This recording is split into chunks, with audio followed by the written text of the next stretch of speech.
Parlare in pubblico, un corso sicuramente interessante per i suoi contenuti che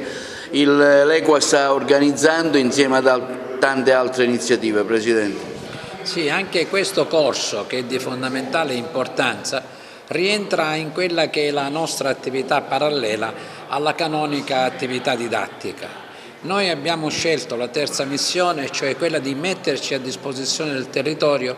per una crescita non solo culturale ma anche sociale, imprenditoriale, economica, e questo corso si inserisce proprio in questo schema di servizio che viene reso agli enti pubblici e anche ai privati, a molti imprenditori. Parlare in pubblico, contrariamente a quello che si può immaginare, non è soltanto una dote naturale, ma è anche la possibilità di acquisire conoscenza, metodologia,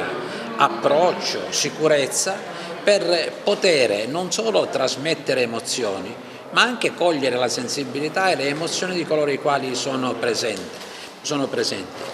Qualcuno dice che si tratta di un'arte, molto probabilmente lo è, quella di parlare in pubblico, ma questa arte può essere sicuramente affinata, migliorata, perfezionata da questi corsi che specificamente vengono organizzati, e quello che il Consorzio Universitario promuove diventa un punto di riferimento importante perché è curato, coordinato dal professor Emilio Giammusso, che ha ricoperto e ricopre ruoli estremamente importanti nel settore della comunicazione, della psicologia, del marketing, per cui riteniamo di poter rendere un servizio estremamente importante a quanti vorranno migliorare le proprie capacità ed utilizzare al meglio il dono della parola e della comunicazione per ottenere risultati sul fronte umano e professionale. Siamo con il professor Emilio Giammusso, sociologo e psicologo sociale, che terrà questo interessante approfondimento, seminario,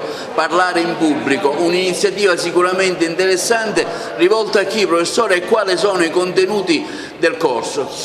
Allora, diciamo che parlare in pubblico è una funzione ormai essenziale nella società globale in cui siamo consapevoli.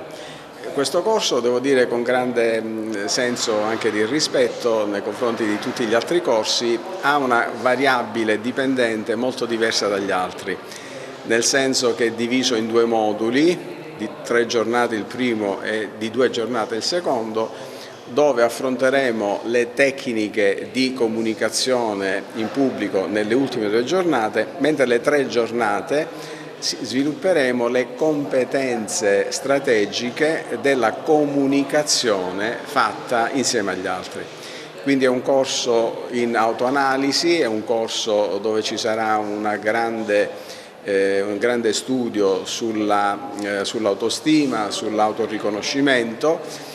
Dobbiamo consapevolizzare il processo che, parlando in pubblico, abbiamo dei vantaggi piuttosto che degli svantaggi. Serve per creare una forza interiore più forte e più stabile, e solo quando siamo arricchiti della consapevolezza che dentro di noi c'è tutto quello che serve per esempio avere successo, ecco poi le tecniche in questa seconda parte diventano, direi, non dico banali, ma direi quasi matematiche rispetto al fatto di conoscere bene se stessi.